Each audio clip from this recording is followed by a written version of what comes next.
Olá, pessoal, tudo bem com vocês? Eu sou o André e é um prazer ter vocês aqui nesse momento, nos assistindo e a você também, que está aí nos acompanhando no YouTube ou no seu podcast.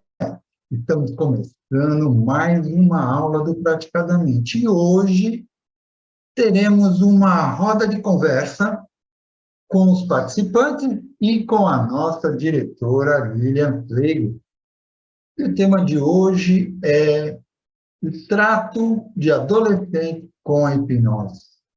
Vamos aí verificar talvez a importância dos pais e onde eles entram na terapia, também qual a melhor abordagem e qual a sua experiência que está aqui também em torno do assunto. Mas antes de passar a palavra para a nossa diretora, eu só gostaria de lembrar a todos que estamos em todas as mídias, como o WhatsApp, o Instagram, o Spotify, o YouTube e no Facebook.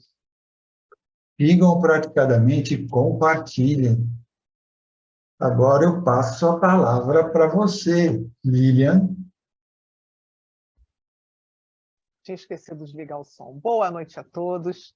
É uma alegria estarmos todos reunidos aqui, né, com um tema bem interessante como esse. Quem estiver ouvindo aí em outro momento a gravação, um bom dia, né? E boa tarde, não sei a hora, mas o que importa é que nós vamos entrar nesse tema tão interessante que é o trato de adolescentes com a hipnose. E hoje aqui nós vamos conversar sobre esse assunto, né? Qual a melhor abordagem, se inclui os pais na terapia. Mas para isso, eu trouxe aqui um dado interessante, que é a definição, segundo a OMS, de adolescência.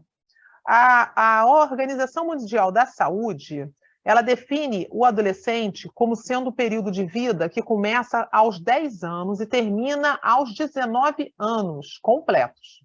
Para a OMS, a adolescência é dividida em 3 fases: pré-adolescência, de 10 a 14, adolescência, de 15 aos 19, completos, e juventude, de 15 aos 24 anos.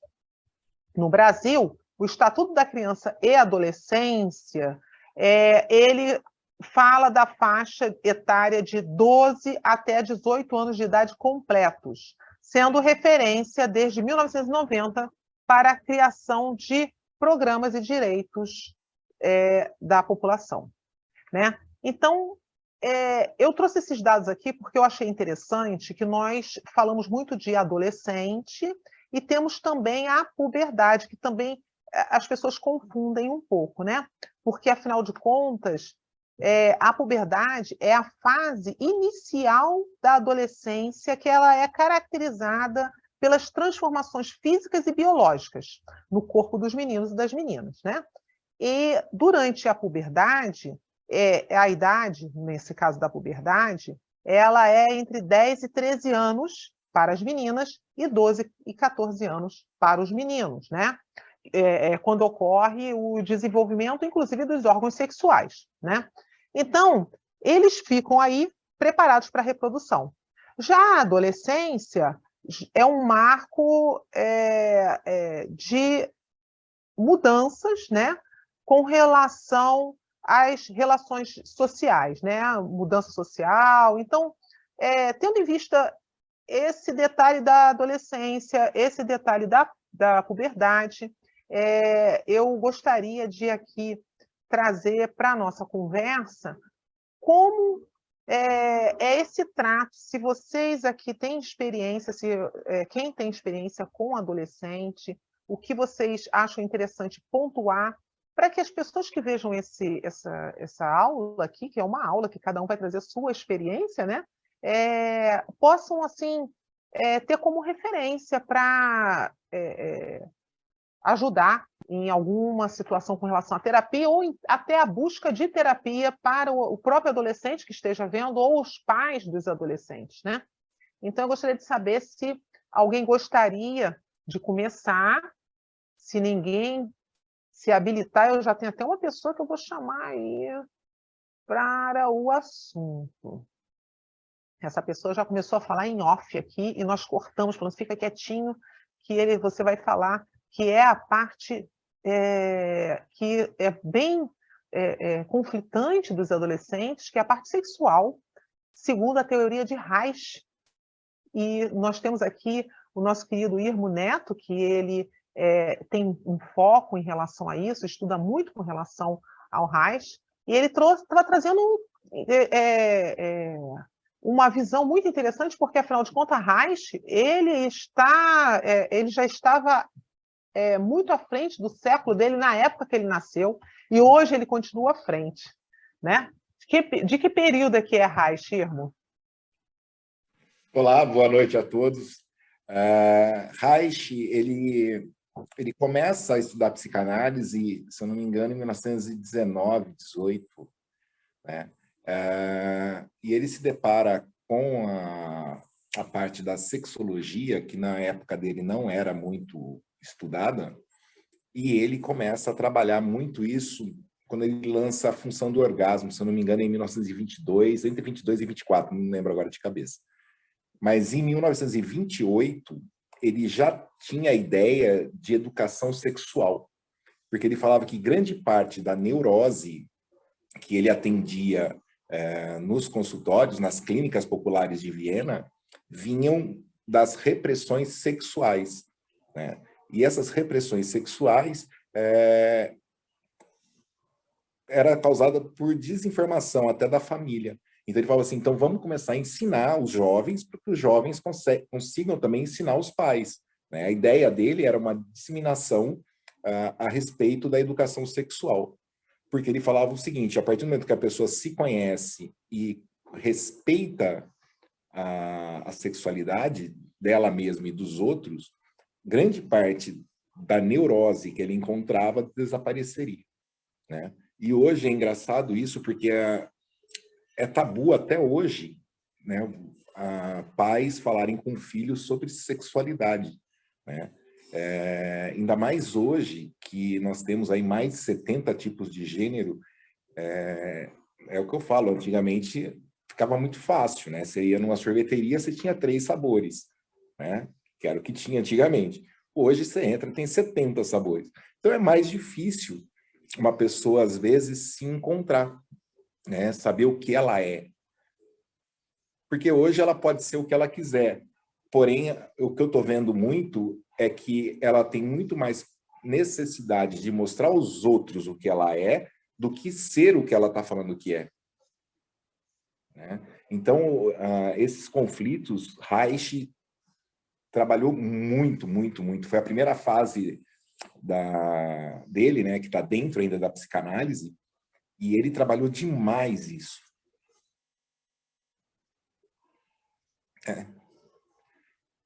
Inclusive, não sei, eu não consigo entrar agora, mas tem um texto dele, de 1930, entre 30 e 34, que é exatamente focado na adolescência. Quem procurar aí vai achar o Wilhelm Reich nessa fase, um texto ligado à adolescência que ele lançou dentro do Partido Comunista. E aí o Partido Comunista não queria publicar, ele acabou criando uma gráfica e publicando esse texto. Que ano isso? Eu acho que é 1934, entre 30 e 34. 1934? 1930 a 34. Então, agora você vê, naquela época já era um assunto difícil, né, e polêmico com relação a falar sobre a parte sexual, né? Hoje, com toda a evolução, como você falou, com toda a facilidade e com todas as opções que nós temos, se torna complicado, porque eu achei bem interessante essa colocação tua, de que o problema não as pessoas estão mais preocupadas em mostrar aos outros as questões com relação à sua sexualidade do que se conhecer e olhar para si, né? Com relação a isso, que é muito importante. Eu percebo, quando eu vou atender o adolescente, que normalmente ele tem não se conhece em nada. Né? Imagina, ele está saindo da infância, em que ele tinha né, estamos falando de modo generalizando, mas que ele, na infância, ele teria tudo mais fácil, porque o adulto leva para ele, o adulto leva ele aos lugares, o adulto proporciona para ele, né? E aí ele começa a entrar numa fase em que ele tem que começar a se virar sozinho, a maioria, né? Tanto com relação a se arrumar, como com relação à alimentação e outras coisas mais, as escolhas, né? Coisas que ele não estava acostumado. Ele não estava acostumado a fazer escolhas. E ele tem que saber fazer escolhas. E ele tem que se responsabilizar pelas escolhas feitas. E isso dá muito medo. Imagina, nós adultos, os adultos que têm conhecimento, já têm medo das escolhas, de fazer as escolhas, e têm medo da consequência de suas escolhas. E Imagina um jovem. Você Pode falar. acredita que eu estava vindo hoje para casa e eu lembrei de uma...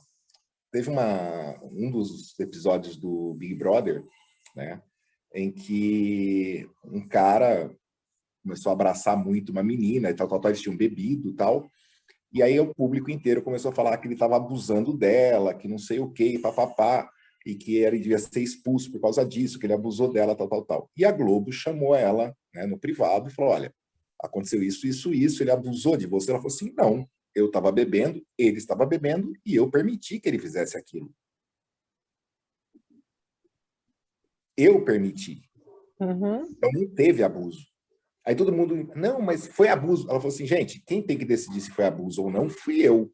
Eu estava bebendo junto com ele estava me abraçando, eu também deixei. Eu abracei também e estava curtindo.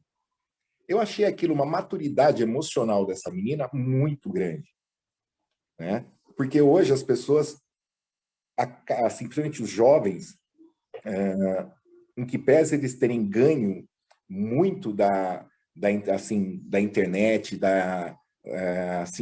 eles conseguem se conectar muito, eles perderam essa parte do tato, né? Até que ponto um abraço é só um abraço e quando um abraço deixa de ser abraço? Eu me sinto incomodado quando uma pessoa me abraça. Tá, mas se sente incomodada por quê? Ninguém faz essa pergunta, entendeu? Porque o problema não está no abraço do outro, às vezes está em mim, né? E o jovem, muitas vezes, ele está passando numa fase que ele tá saindo de uma situação onde ele era o bonitinho da família, o protegidinho da família, e ele começa a ser visto pelos outros adolescentes, pelos outros jovens, né? E aí entra aquele conflito, ele é bonitinho com a mãe, né? Para as meninas do colégio, nem tanto. Aí começa o dilema, será que eu sou bonito, será que eu não sou bonito? Essas espinhas estão me atrapalhando, não estão me atrapalhando, né? Então, assim, o primeiro beijo, né? Como é que vai ser o primeiro beijo? Beijo quem? Né? Beijo como? Entendeu? Então, é bem interessante. É exatamente isso. Isso que você falou fase de descoberta, né? O jovem, ele está assim, com os hormônios à flor da pele, ele está se transformando, o menino está ganhando voz grossa, a menina está ganhando peito, está ganhando a parte mais sensual. Então, assim, é uma transformação que muitas meninas começam a ganhar muito peito, eu não quero tanto peito, e aí não para de crescer o negócio. E assim vai, entendeu? E eles começam a ter um monte de complexo, entendeu? E é muito bacana você ver os dilemas, porque são dilemas que nós vivemos. Será que fulana gosta de mim? Será que se eu chegar nela e tomar um fora, o que eles vão falar? Vão tirar sarro, não vão tirar sarro? Então o jovem tem essa necessidade de se encontrar, né? É um momento de transição onde ele vai se encontrar dentro do meio social. Ele está saindo do seio familiar e está indo para o meio social, né? E aí tem todos os conflitos do meio social. É verdade. Isso que você falou é interessante, porque, na verdade, o que acontece? Vem aquela situação dele querer pertencer ao grupo, né? Se socializar, e aí ele nunca observou, por exemplo, que ele é muito baixo, ou que ele é muito alto, ou que o pé é grande, ou que está falando mais grosso, e os colegas vão chamar atenção sobre isso, que ele não observou, e que às vezes a família também nem olhou, mas os colegas brincam. E aí entra aquilo de talvez ser um bullying, né? E aí ele começa a querer se colocar no grupo e, ao mesmo tempo, entra num conflito. E alguns ficam muito tímidos, outros já são mais extrovertidos. E, ao mesmo tempo, dentro desse contexto todo, tem a situação de com quem ele vai conversar sobre isso, né? Muitas vezes o pai e a mãe não têm condição de estar conversando, porque tem que trabalhar, tem que trazer o sustento para casa, tem que dar atenção a uma série de coisas, e não dá aquela atenção, talvez, que o adolescente gostaria de ter, né? De quando ele era menor e que as pessoas, de repente, estavam mais perto, mais junto. Agora você sabe, vai lá, se vira. Então, ele se sente, às vezes, abandonado, né? Se sente e sem saber com quem falar. E aí, às vezes, devido a isso, ele pode fazer alguma escolha não desejada, que vai ter uma situação aí não desejada, porque ele, para querer pertencer, ele pode querer fazer, de repente, uma opção de roupa, que depois ele vai dizer que não era essa, uma opção de sexual, que de repente vai ver que não era essa. É uma idade realmente que é bem conflitante, né? Nós já vemos adultos com esses conflitos. Imagina nessa fase em que ele está saindo da infância, está nesse conflito, né? Que E tem... Gaiassa trata muito bem essa parte quando ele fala do menino machão, né? Ele fala que o menino, quando ele está nessa fase dos 12 aos 14 anos, ele começa a andar junto com os outros meninos. E os outros meninos começam a pregar o que é ser macho, né? Então, ser macho é isso, ser macho é aquilo, homem que é homem é assim, e tal, e tal, e tal. E homem trata a mulher assim, homem que é muito sensívelzinho, é boiola, e assim começa. Então, Gaiarsa trabalha muito essa questão do machão, né? Do machão de bando. Então, ele fala assim, como não tem uma educação sexual em casa, né, ele acaba tendo essa educação na rua. E tendo essa educação na rua, ele vai ganhar os conceitos, né, que são dominantes no meio social que ele está vivendo. Não o conceito que você, dentro da sua família, tem, às vezes, com a sua esposa, às vezes, entre a sua mãe e entre sua mãe e seu pai, seu avô e sua avó, ele vai ganhar conceitos diferentes. Então, essa abertura que a gente está tendo hoje para essa live é muito legal, porque vale a pena eles entenderem que tem, sim, outras maneiras, tem outros jeitos de ser homem, né, ou de ser mulher. Isso leva o conflito para dentro de casa, porque na rua vai aprender que é de um jeito, aí o pai e a mãe vai dizer que é de outro, e aí começam os conflitos, né? E os pais muitas vezes não sabem, não reconhecem o filho, não é possível, não foi a educação que eu dei, e ele está reagindo assim, né? E aí começam uma série de conflitos. Junto com isso tudo, o adolescente ele está com o corpo dele em ebulição, o humor não sabe por que uma hora está irritado, uma hora, né, que os hormônios todos, né, começam a transpirar mais, não precisava tanto de usar desodorante, agora tem que usar desodorante, justamente por causa dos hormônios. Então, tem uma série de mudanças muito interessantes e que, muitas vezes, alguns, até o pai ou a mãe, ainda leva no médico, tem um acompanhamento para toda essa transformação, porque exige um acompanhamento médico, né?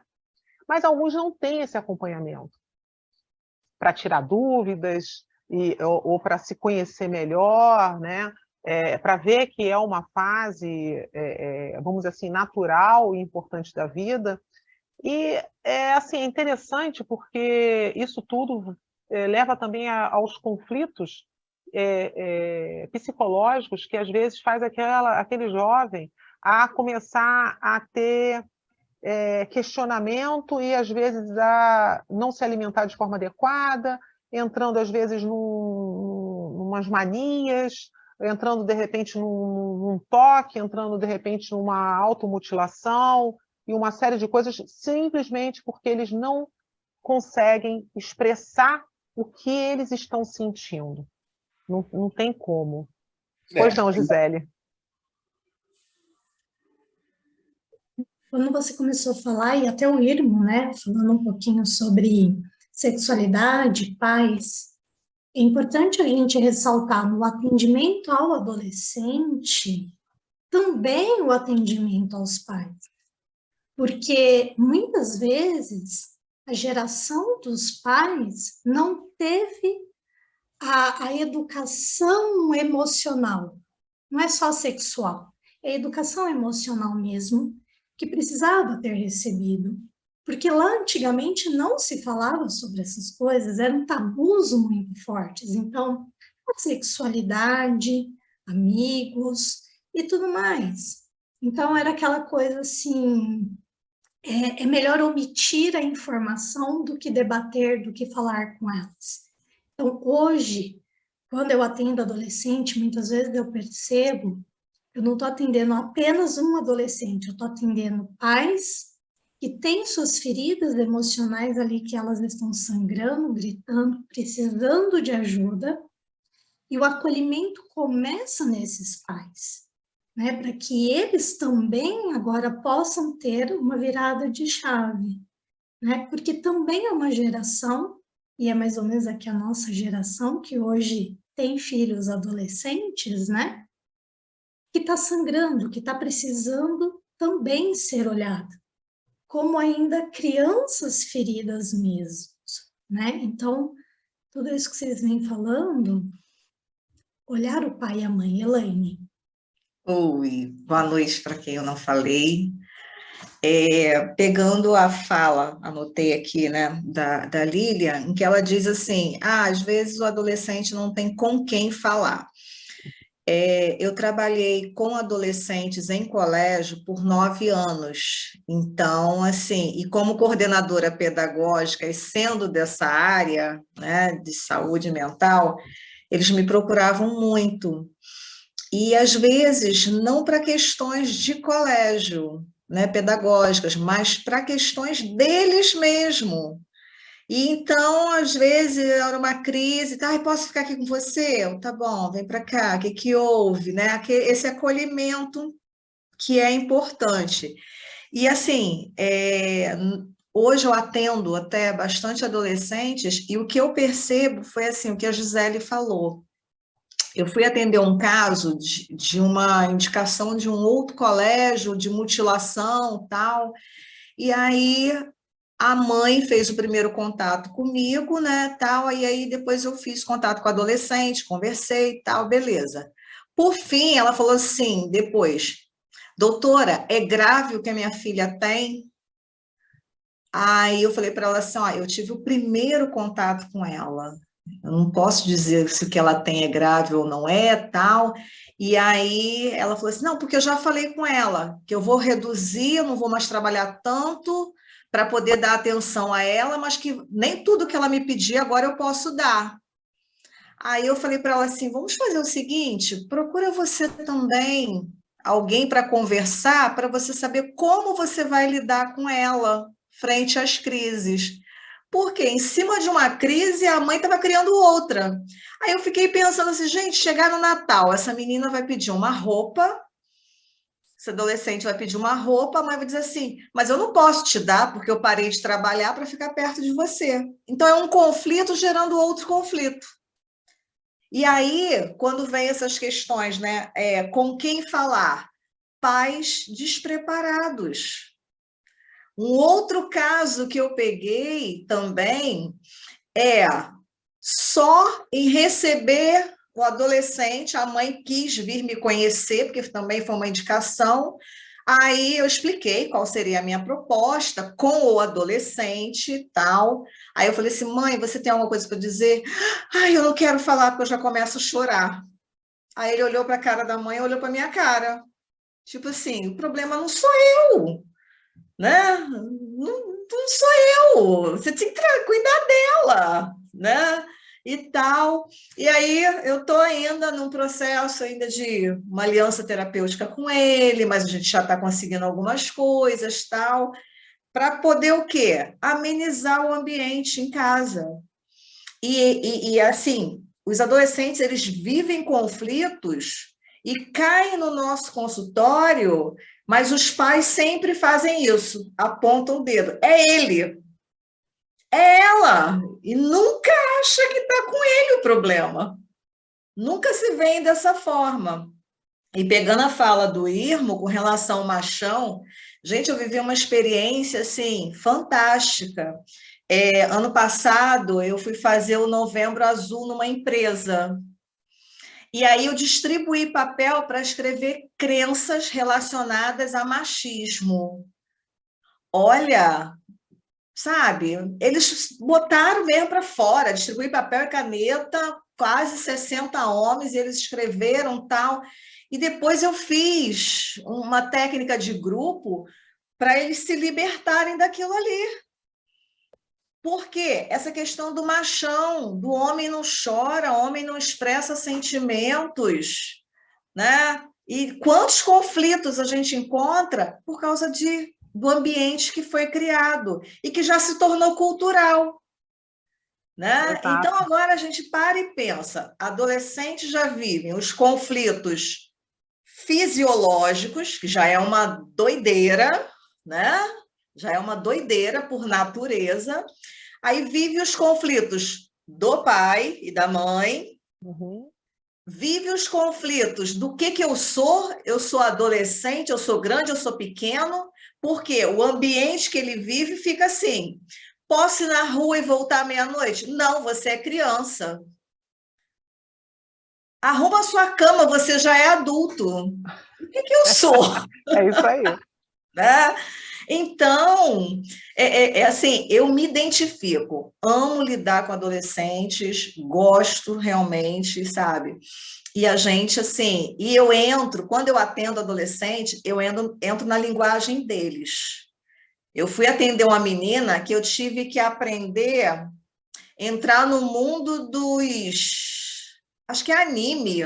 Animes. Animes. Eu tive que ir para lá. Que é isso? Que a linguagem dela era essa. E eu falei assim, não, eu tenho que criar uma conexão com ela. E fui lá conhecer. Outro adolescente que eu atendi, ela se identificava com personagens de séries coreanas. Eu fui assistir séries coreanas para ver qual era o contexto. Então, assim, já que hoje a gente está falando de adolescente, de hipnose, né, como aplicar, é muito tranquilo, já apliquei, tá? E é assim, show de bola. É bem importante isso que você falou. Eu, quando atendo, eu acho importante conversar com os pais também, né? Como você falou, porque normalmente são os pais o grande, vamos dizer assim, estopim, né? Da situação toda, né? E é importante os pais terem esse olhar e o ideal seria os pais também fazerem terapia, né? Normalmente eles não fazem, normalmente eles estão muito preocupados, pelo menos os que eu tenho pego, com o trabalho e ao mesmo tempo se sentem culpados porque não conseguem dar aquela assistência, né? Dar a conta que eles gostariam de dar, e aí eles ficam meio perdidos, né?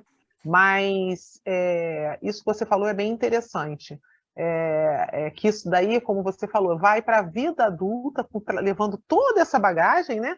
Como você pegou na empresa lá, em que vem com uma série de situações, né? Um monte de homens com crença, porque eles aprenderam, né? E interessante que às vezes isso conflita com a educação em casa. Né? Sim, às o vezes, ambiente. Os pais, às vezes, eu não entendo, meu filho está agindo assim, ou minha filha está agindo dessa forma, e eles, né, não sei o que fazer. Eu achei bem interessante isso que você trouxe, e muito importante também. Muito obrigada, gratidão por compartilhar, porque realmente ajuda muito as pessoas que estão aí procurando, querer. Até tem gente que não sabe que uma boa terapia não precisa ser algo nada tão extenso, algo tão profundo, dá o acolher e ao conversar e ajudar esse jovem a colocar em ordem o pensamento dele, ele já vai conseguir, de uma certa forma, caminhar, né? E assim, só para fechar aqui, uma coisa que eu já pego de cara com eles, né, que eu ganho a confiança deles, eu já falo assim, olha só, aqui é o único lugar que você pode falar mal da sua mãe e do seu pai, porque eles não vão saber. Com certeza, isso é importante. Pode falar mal, porque eu sei que o problema está lá. Sim, com certeza, é verdade. Só pode falar mal do seu pai e da sua mãe, porque eles não vão saber, tá? É verdade. A conversa só aqui entre a gente. É verdade. Se você Isso quiser é importante. contar, E assim, aí eles se abrem muito, muito, que você já ganha a confiança deles, por quê? Às vezes você vai pegar alguém que você conhece o adulto daquela família. Aí eu falo assim, eu vou falar mal da minha mãe, ela conhece minha mãe, conhece meu pai, aí eu falo, ó, pode falar mal, tá? E aí a gente vai buscar, acho que todos aqui que já atenderam, sempre tem pai, mãe metido nessa confusão. Sempre. É verdade. Eu vou ler aqui no chat, a Marcinha colocou aqui. Há muitos casos em que a iniciação sexual é saudável, porém, há casos em que o acesso da pornografia entra antes da primeira experiência e acabam deturpando de como o sexo deve ser. Há casos também onde os menores, para serem aceitos por um grupo, sofrem abusos de outros meninos. Há também o abuso de mulheres adultas que acham que a reação fisiológica do menino diz que o menino está atraído sexualmente também. A Márcia continuou. Conheço um caso próximo em que a psicóloga disse que se a mãe não se tratar, não terá sucesso significativo com seu filho. É exatamente isso. E é bem interessante colocar também, aproveitar que a gente está falando de adolescente, que o grau hipnótico de uma pessoa é de nascença, né? Então, a pessoa que tem um grau hipnótico alto, ela nasce com um grau hipnótico alto, né? A gente pode pegar uma pessoa que tem um grau hipnótico baixo e melhorar um pouco esse grau hipnótico, mas a gente nunca vai conseguir transformar, por exemplo, uma pessoa que é letárgica numa pessoa sonambúlica. A gente pode chegar a ela pré-sonambúlica, mas nunca sonambúlica. E nunca vai pegar uma pessoa sonambúlica e transformar ela em êxtase. A gente pode chegar em pré-êxtase. Né? Então, o grau hipnótico, ele é igual, né? Eu falo que é igual ao jogador de futebol. Tem aqueles que nascem craque, tem aqueles que nascem bom e aqueles que nascem perna de pau. Né? Então, assim, o grau hipnótico é a mesma coisa. Então, o adolescente, ele passa por certos conflitos também na adolescência, porque é uma fase onde o grau hipnótico também está sofrendo a maturidade, né? Ele está deixando a mente, que seria mais um cérebro trabalhando mais em alfa, para um cérebro que começa a trabalhar em beta. Porém, esse cérebro que começa a trabalhar em ondas mais baixas continua com grau hipnótico alto. E ele não sabe lidar com isso. Né? Muitas vezes vai falar, eu estou vendo isso, eu sinto isso, eu percebo aquilo, e ele é tido como esquisito. Então, é bom a gente ressaltar o seguinte, o grau hipnótico de uma pessoa nasce com ela e vai se desenvolver ao longo da vida dela em várias situações. Que quanto mais cedo ela aprende o grau hipnótico dela, melhor para ela. É verdade. Agora, eu já peguei também pais que não gostam, têm medo do uso da hipnose, né? E aí, no caso, eu já faço uma terapia, no caso, com a hipnose conversacional, né? Não propriamente fazendo a indução, toda aquela, né? Faço algo mais assim, suave, vamos dizer assim, né? Mas que funciona igual, né? Porque ainda tem isso também, você tem que ver qual a proposta daquela pessoa que chega até você, que ela quer, que ela imagina, né? A gente lida com pessoas com várias crenças diferentes, e é como a Elaine falou, a gente tem que ver qual é o mundo da pessoa, do jovem ou do adulto, e trabalhar dentro daquilo, né? É por isso que a gente acaba tendo que estudar sempre, né? A gente tem que estar sempre se atualizando dentro dessas possibilidades, né? Para ter sucesso. Eu, particularmente, dependendo do caso, eu utilizo floral, eu tenho vários recursos terapêuticos de acordo com a necessidade do cliente, né?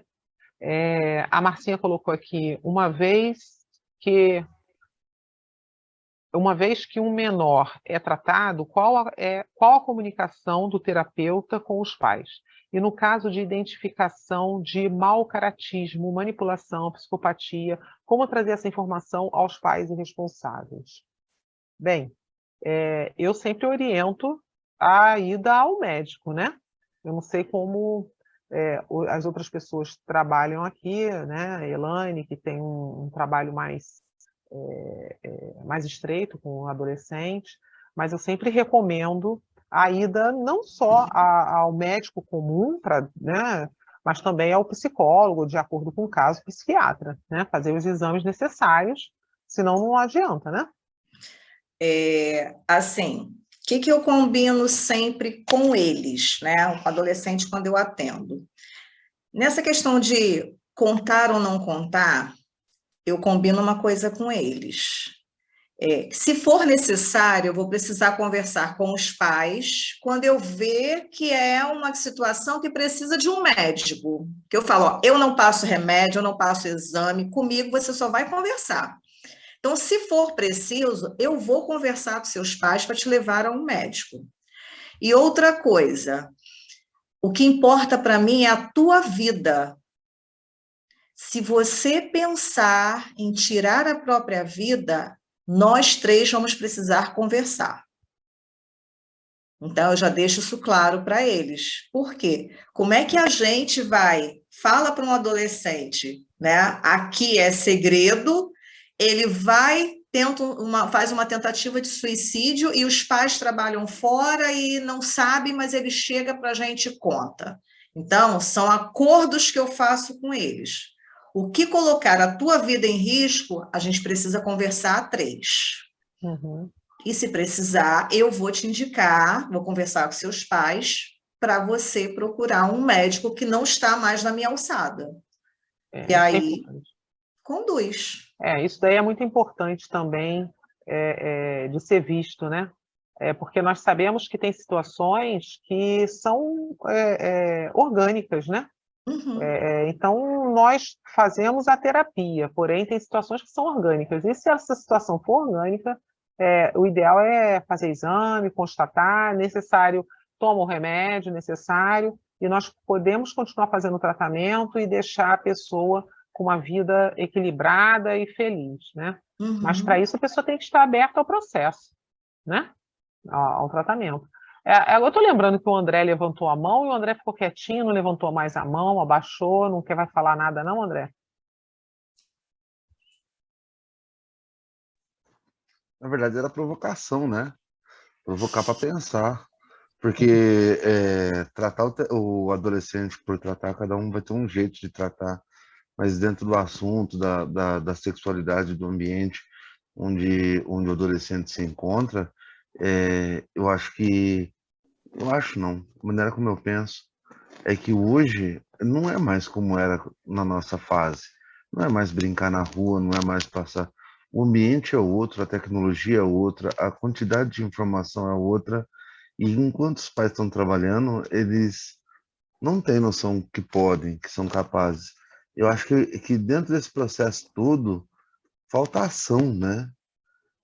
Você não pode sair na rua porque tem violência, pode ser roubado, existe uma bolha, então o lugar está faltando alimento e as coisas estão passando essa explosão junto com os hormônios.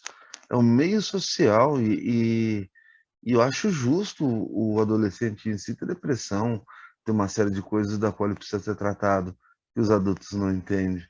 É que esse assunto ficou lá atrás, então eu fiquei meio despreocupado. O assunto está na crista, assim, opa, né? Mas a gente estava conversando sobre sexualidade, como é. Você vai ter, sei lá, 70 e quantos, irmão? 72 tipos de gênero humano, alguma coisa assim. Aí É, você vai ter GBTL, QIA+, anômalos disso, daquilo. E é o que a Elaine falou, é mais um acolhimento, né? Então, se a gente olhar hoje, numa perspectiva de alguém que nunca teve nesse mundo, está tendo a primeira vez, e que tem na sala uma televisão, que se você espremer sangra, tem uma enxurrada de informação.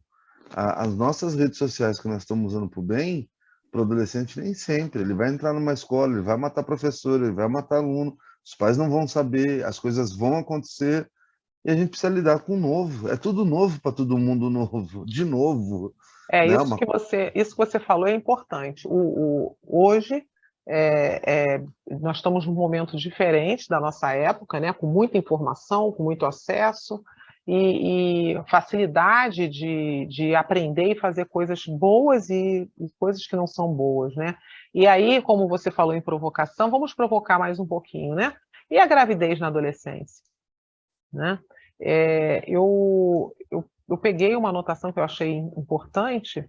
No Brasil atual, a gravidez precoce tem se transformado num grande problema de saúde pública, com poucas informações e uma vida sexual ativa cada vez mais precoce.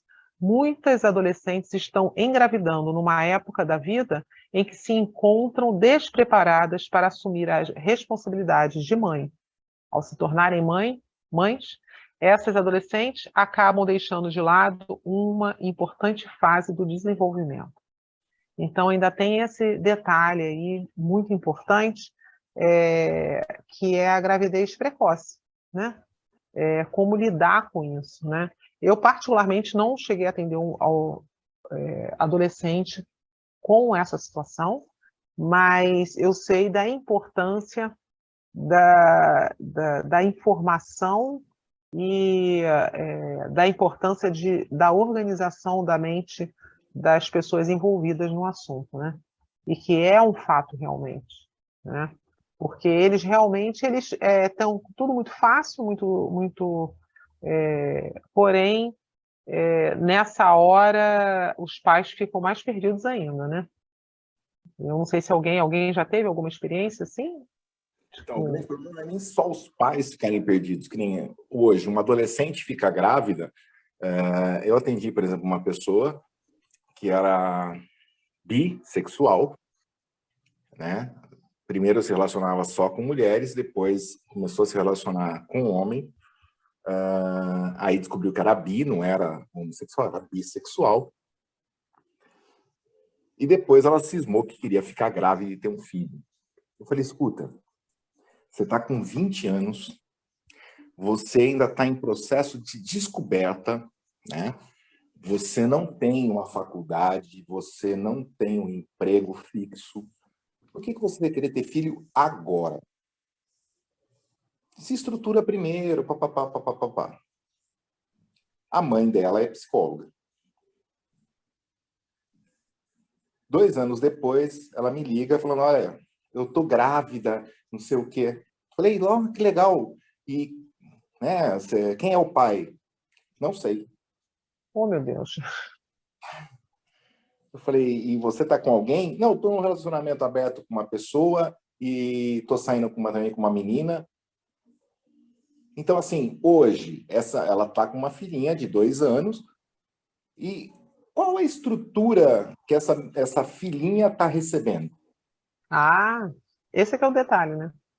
Entendeu? Porque as pessoas, quando você começa a estudar, por exemplo, as fases do desenvolvimento de Reich, você descobre, se você for estudar o processo de mielinização, né, que hoje, graças a Deus, já tem neurocientista comprovando a mielinização e processo de mielinização, tá? Então, esse último livro que eu estou lendo, que é O Tempo no Corpo, mostra os últimos avanços da neurociência comprovando o que Reich falava, né? E aí o que acontece? Se você não, por exemplo, ouvido absoluto você só vai adquirir até 1 ano e meio de idade, 2 anos. Depois disso, fica mais difícil. E depois dos 6 anos, aí é praticamente impossível você ter ouvido absoluto, né? Não estou falando que você não vai ter um ouvido aguçado, vai, mas não o ouvido absoluto, né? Que é aquele que tocou uma nota lá na orquestra, você sabe qual instrumento foi que tocou a nota errada. Esse ouvido, ele tem um período de formação. Passou desse período, acabou. E várias fases de desenvolvimento, nós temos isso. Esses períodos que ou forma ali, ou fica prejudicado pro resto da vida. Né? Então, quando você pega uma adolescente que está grávido, o que ela sabe a respeito disso? O quanto ela vai ter de informação a respeito disso? O quanto ela vai estar preocupada em buscar? E depois que ela tem esse filho, ela vê as amigas saindo para balada e ela, né? São coisas que ela não percebe que é para a vida inteira. Filho é uma tarefa para a vida inteira. Ela não tem essa ideia do que é uma vida inteira. E aí, para piorar a situação, essa criança acaba sendo cuidada pela avó. Então, pula já uma geração. Que nem se fosse cuidado pela mãe, você estaria muito próximo uma geração da outra. Agora, a avó são 2 gerações atrasadas. Né? Como é que você vai falar de telefone celular com uma pessoa que não quer mais saber mexer nisso? E ela vai ver uma criança mexendo nisso. E ela não sabe ensinar.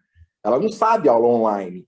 Para ela, no tempo dela, era diferente. E ela vai começar a retrucar. Então, assim, eu estou pegando muitas pessoas com esse tipo de problema. Conflito de geração, né, Irmão? Só que pulou uma, entendeu? A mãe entregou para a avó cuidar. Então, a avó cuidou da mãe e cuidou da neta da mesma forma que ela cuidou a mãe, que ferrou, entendeu? É uma coisa interessante isso que você está trazendo, porque ela é uma pessoa que não tem maturidade, a falta de maturidade dela vai impulsionando uma avalanche de situações, né? E, no final das contas, fica realmente muito complicado. Agora, quando essa pessoa chega para a gente, é uma coisa que a gente tem que analisar o contexto dela. Por mais que a gente queira orientar, como você orientou a menina, você vê, ela seguiu o que ela quis, né? A orientação você deu, mas ela seguiu o que ela quis. Então, a gente faz a nossa parte de dar orientação, não quer dizer que a pessoa vai fazer, né? Agora, a Marcinha colocou uma coisa interessante aqui no chat. A hipnose pode ser útil no caso dos adolescentes que são antissociais, daqueles que ficam só no quarto, lidando com o teclado e o mundo virtual como sua realidade? Que ela está perguntando, né? E a hipersexualização das crianças deixam mais vulneráveis à situação assim? Duas colocações interessantes aqui, né? Então, a hipersexualização da criança, a gente tem que ver o seguinte: a criança, quando tem lá para os 3, 4 anos de idade, ela está saindo da fase fálica para entrar para a fase genital, que é a época que a criança começa a brincar mais com a própria genitália, né? Coçar mais aquela região. Ela vai ter, de novo, um interesse muito grande nessa região na fase da puberdade, tanto homem quanto mulher. A diferença é que o homem não recebe tanta repressão quanto a mulher, né? O homem, quando ele fica, né, excitado, o pai até fala para os amigos, olha lá, tá lá, né? Agora a menina, a hora que fica excitado, né, leva a bronca da mãe e do pai. Então, assim, é complicado isso, porque se você pega, que nem Reich defendia o quê? Se duas pessoas da mesma idade, né, 2 crianças da mesma idade, estão ali se explorando, é para deixar, porque elas têm o mesmo grau de curiosidade. Né? Então você pega uma menininha de 6, 7 anos querendo ver o pirulito do menino, e o menino querendo ver o que a menina tem, são curiosidades deles. Não tem uma sexualidade. Natural da idade, né? Uma curiosidade natural da idade. Mas, Irmo, isso que você está falando é bem interessante, eu concordo plenamente, porém, a gente tem a questão de, às vezes, o adulto ele levar para outro lado, ele conduzir de uma forma mais maldosa, né? Eu Então, estou falando que eu já vi. Aí é brabo, né? Então, o grande problema é o seguinte: a criança, ela tem a ingenuidade de criança, né? Elas têm as curiosidades de criança. Elas não têm os freios sociais que os adultos têm, né? Então, tem que lembrar dos freios, né? Dos freios sociais. Então, assim, nós temos freios sociais como adultos. Elas, crianças, estão começando um processo de descoberta e quando chegar na adolescência, elas vão se deparar com os freios sociais. Mas naquela fase de 7 anos, ela não tem. Ela é assim, você dá 5 balas, ela chupa 5 balas, entendeu? Ela não quer saber se o dente dela vai ficar podre ou não. É verdade. Uhum. Agora, isso eu acho que é uma coisa que a gente tem que estar de olho com relação a isso, né? Com essa parte do adulto, do olhar do adulto, como é que ele está vendo isso e que adulto é esse que está monitorando, né? É bem importante. Agora, com relação a essa parte que a Marcinha falou, né? Da hipnose ser útil no caso dos adolescentes antissociais, né? Na verdade, e aqueles que ficam só no quarto, né? Na verdade, o que acontece? Pela minha experiência, no caso, esse adolescente, quando ele fica nesse contexto, ele está necessitando de fazer uma atividade fora, né? Ele está precisando fazer alguma atividade, ou um esporte, fazer alguma coisa assim, fora de ficar só dentro do quarto, né? O negócio é saber se o meio que ele está tem condição de ajudá-lo a frequentar um grupo de esporte ou alguma outra atividade para ele poder sair de ficar só no quarto, né? Normalmente esses adolescentes que ficam assim é porque eles não estão tendo alguém para estimulá-lo a sair daquela situação. Pelo menos é isso que eu tenho percebido, né? São adolescentes que não têm esse estímulo, né? É igual a criança quando é muito pequena, o que está acontecendo agora? A criança é muito pequenininha, ela é agitada, eu dou um celular na mão dela, ela fica quietinha. Só que você está tolhindo o crescimento cognitivo dela, porque ela, muito nova, já está com o celular na mão. Então, é complicado isso, né? Aí o adolescente também, deixa ele jogando lá no quarto, pelo menos não está me apurrinhando, eu não tenho que pensar, não tenho que... É meio cômodo, né? Na verdade, esses adolescentes no quarto é cômodo, dependendo do contexto familiar, né? Eu não sei se vocês têm alguma experiência com relação a isso, mas essa é a minha percepção que eu tenho notado, né, por aí, né?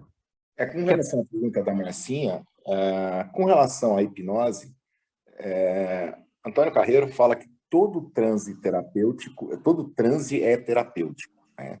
Então, assim, a hipnose, até hoje eu não descobri para que a hipnose não é boa. Ela é boa para qualquer pessoa que esteja a fim de buscar um autoconhecimento, de ver o que tem dentro, acessar o que tem dentro para lidar fora, né? Então, esse é o maior ponto de benefício da hipnose, é trazer do inconsciente para o consciente material para ser trabalhado, tá?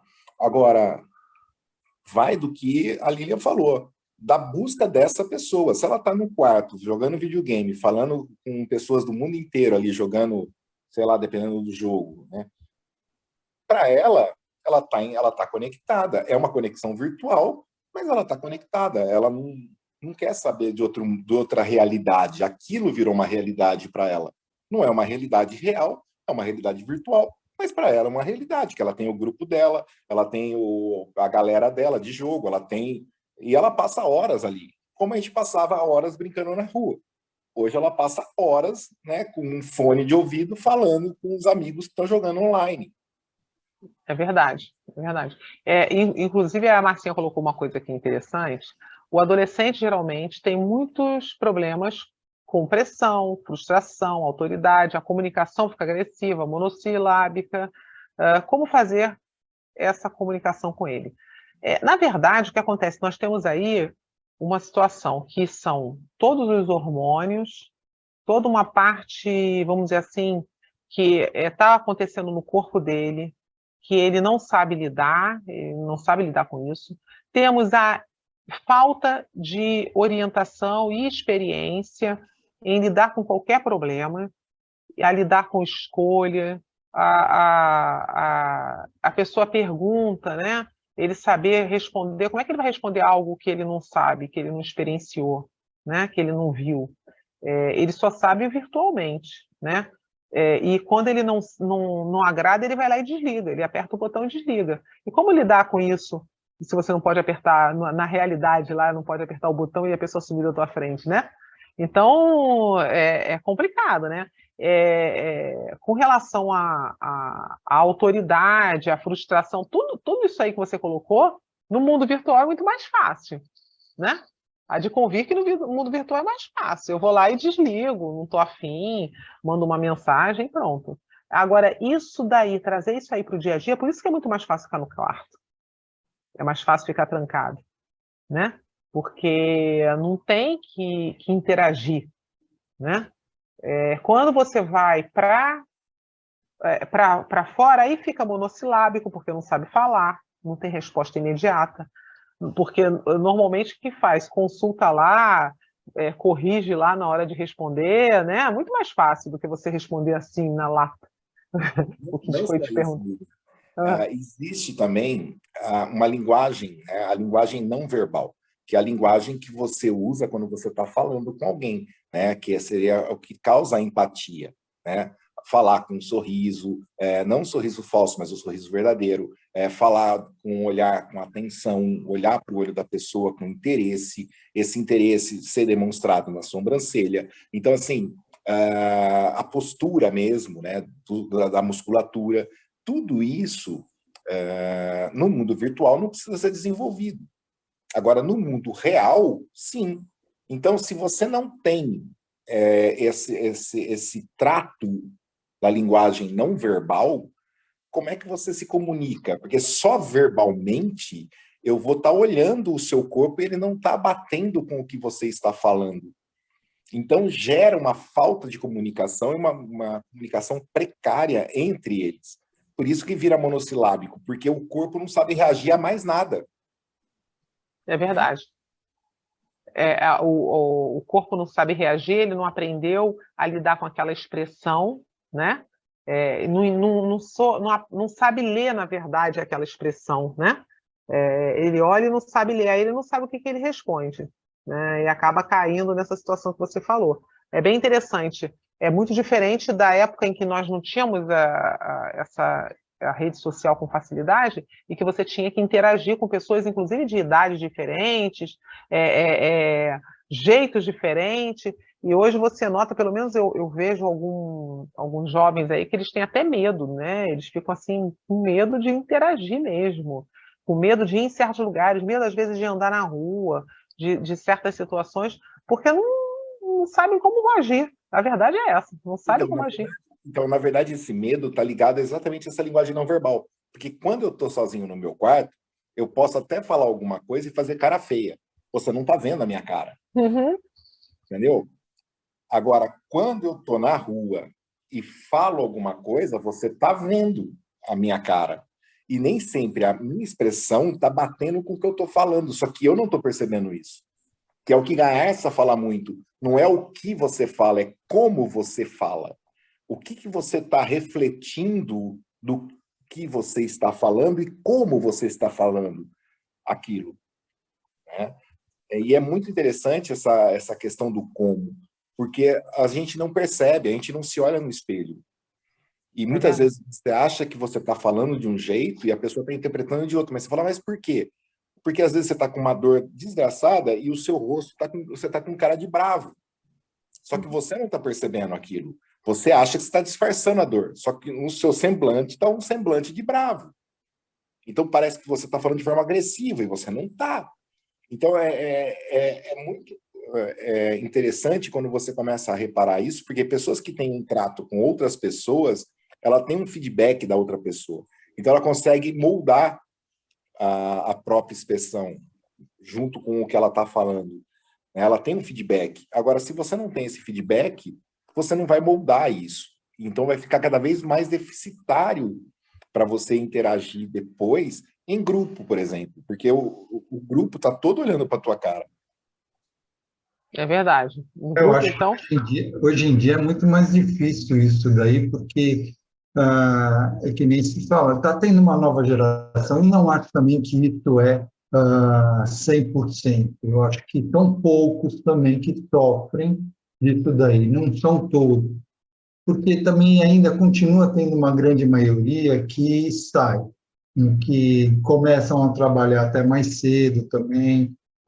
Então, quer dizer, eu não acho que é a maioria, mas eu acho que esse problema gera muito, que nem o William estava comentando, de quando você só conversa virtualmente, quando você chega no presencial, a coisa complica, né? E também no virtual, existe aquele problema de que quando você usa uma frase, ela está escrita, mas ela não está interpretada pela pessoa que falou. Então, eu posso falar muito bem, falar de um jeito nervoso, e escrever de uma forma em que a pessoa vai ler e vai falar, nossa, ele nem está sentindo nada. nem ligou, né, para o que eu falei. E isso eu acho horrível no tocante a emoções que o adolescente acaba não suprindo, né? Esse tipo de emoções. É Fala, verdade. Elaine, em tua mão.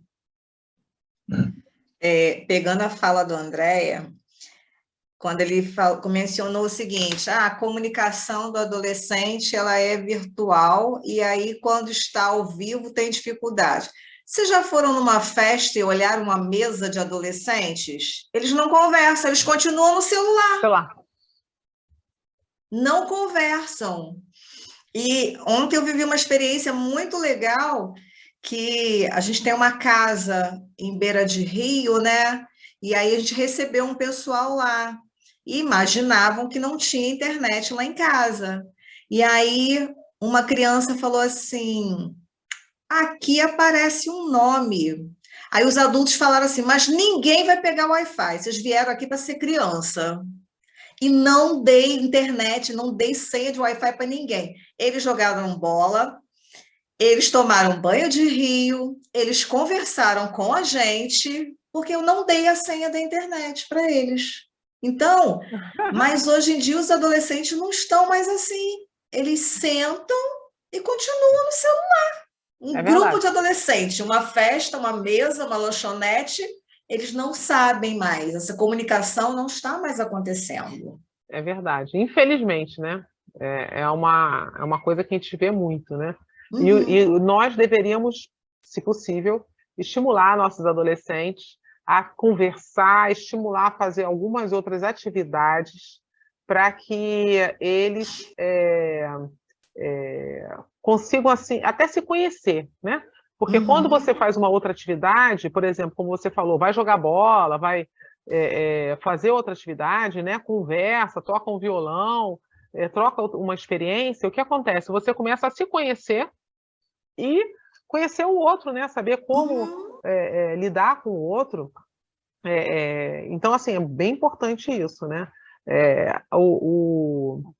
O Josué colocou aqui, estou atendendo uma menina de 16 anos e na ficha de anamnese, quando pergunto qual a sua sexualidade, ela responde, não sei, estou me decidindo.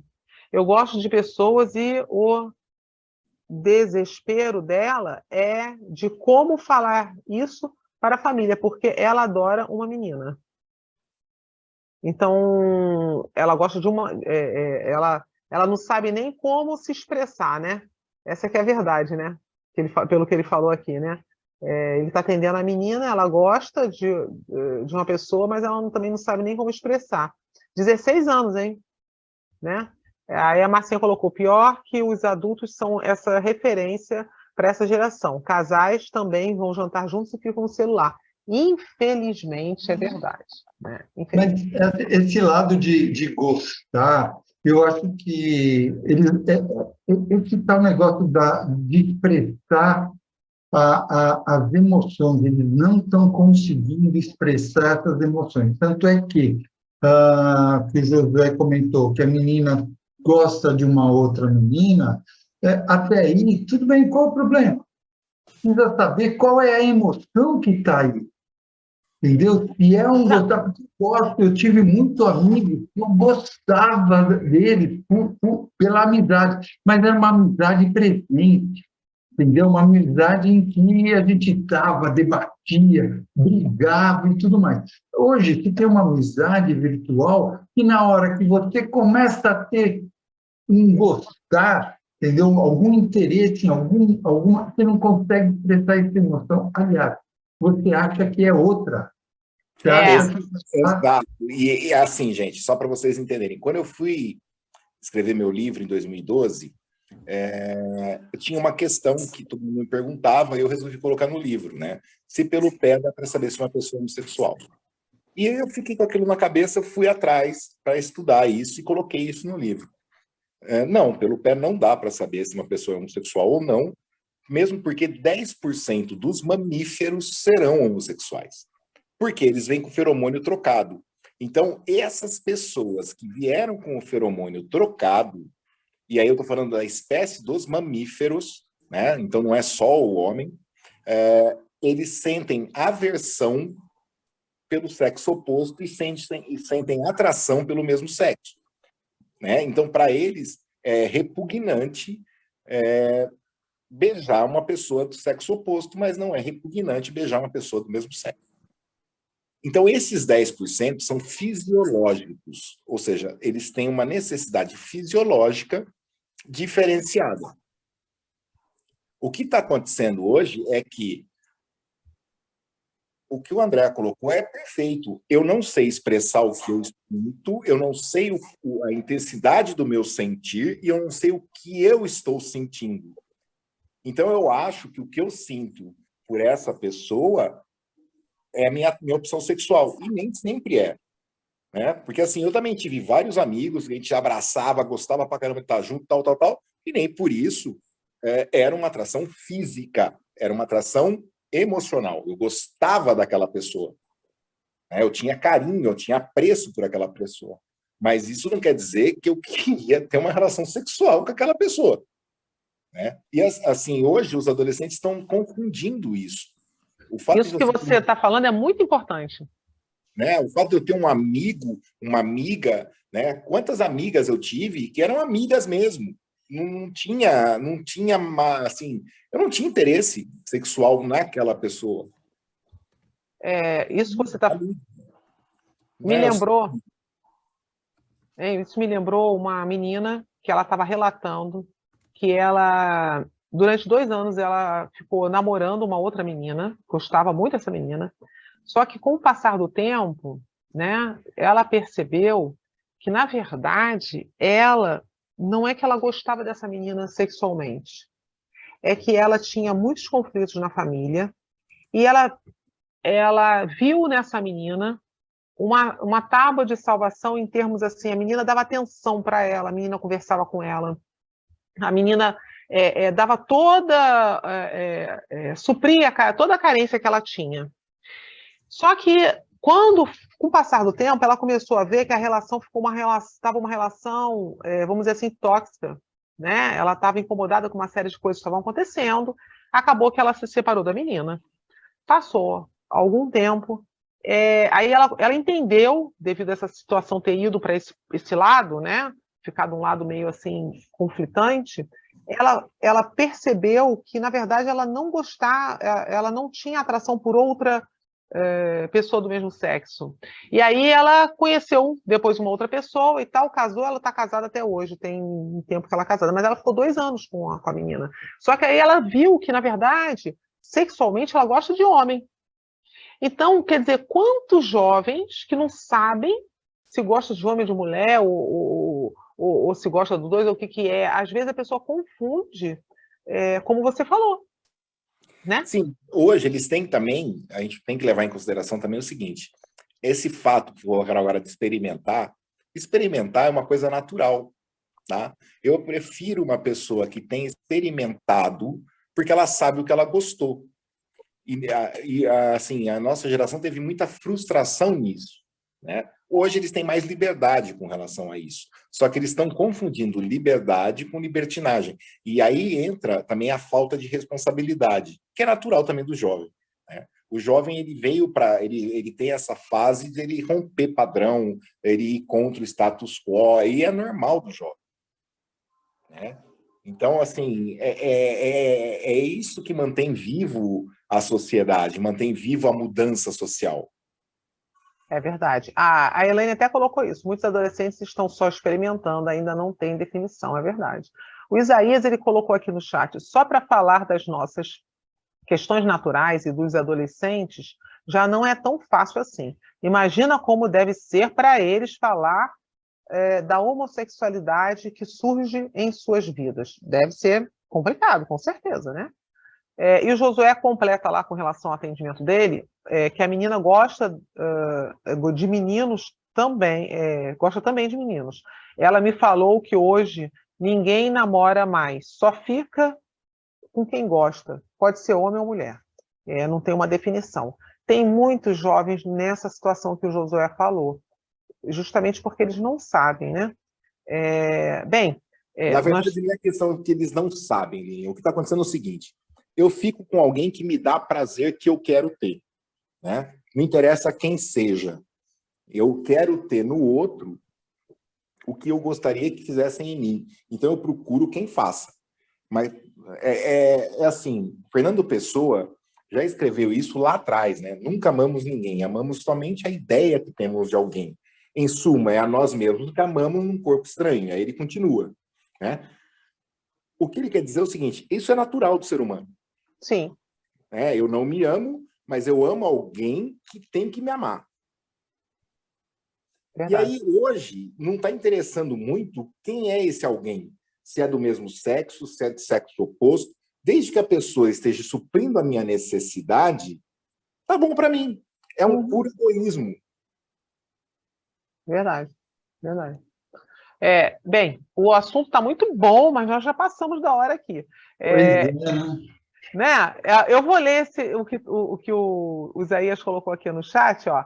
É muito interessante um caso de uma adolescente adulta de 23 anos que atendi, que se dizia homossexual, que gostava de meninas, mas que era casada com um homem. E estava de boa para ela e para ele. E ele sabia da homossexualidade da sua esposa, caso muito interessante. É verdade. É interessante mesmo, hein? Gostei dessa contribuição, Isaías. Interessante porque é mulher. Agora, se fosse a homossexualidade dele, aí o pau comia. Porque é diferente, é verdade. É verdade. Hoje, o sonho de qualquer homem, né, é ter duas mulheres. Agora, uma mulher ter dois homens já começa a ficar difícil. É verdade. É um tema realmente interessante. Gente, o assunto está muito bom, mas a gente vai continuar falando em off, porque já é o caso do machismo. É isso aí, Isaías, machismo. E voltamos no machismo, né? Assim, esse tema é muito interessante e eu gostaria de lembrar a todos que tanto o adolescente ele pode procurar terapeuta para ajudá-lo com relação a essas questões que nós abordamos aqui, que qualquer um de nós terapeutas aqui, ou outro terapeuta, né, pode ajudar a pessoa a se conhecer melhor com relação às suas questões sexuais e outras questões mais, né? E também os pais. Os pais, de repente, eles podem tanto trazer a terapia para os filhos como para eles mesmos.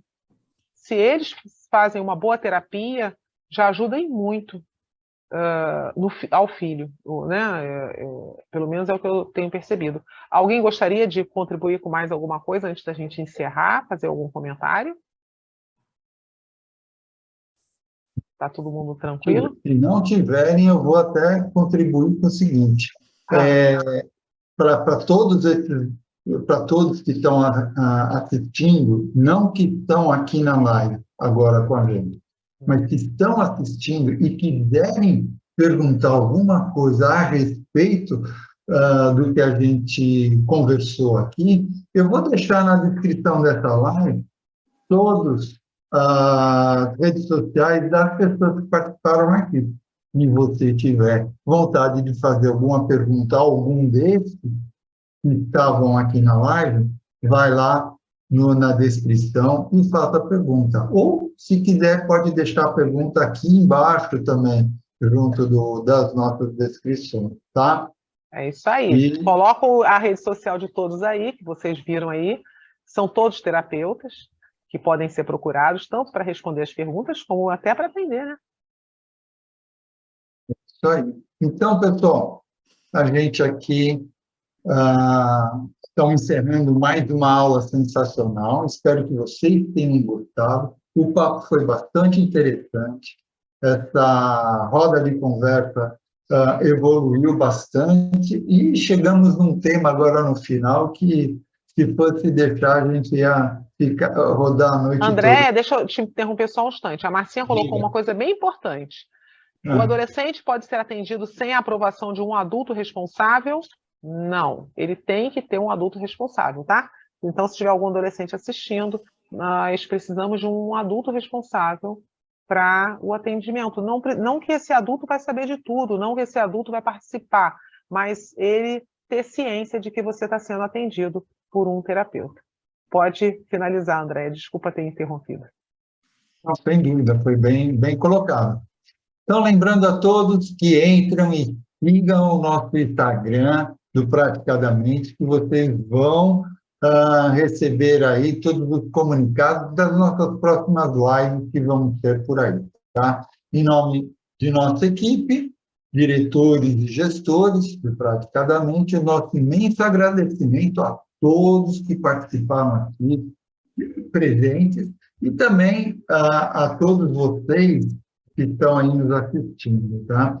E a você que também está aí nos assistindo no Spotify, e você que está nos assistindo no YouTube, dê o seu like e colabore para o canal do Praticadamente Crescer. Isso vai fazer com que mais e mais pessoas tenham essas informações. Então, vamos nos despedindo e a gente se encontra na nossa próxima roda de conversa do Praticadamente. Até lá, pessoal!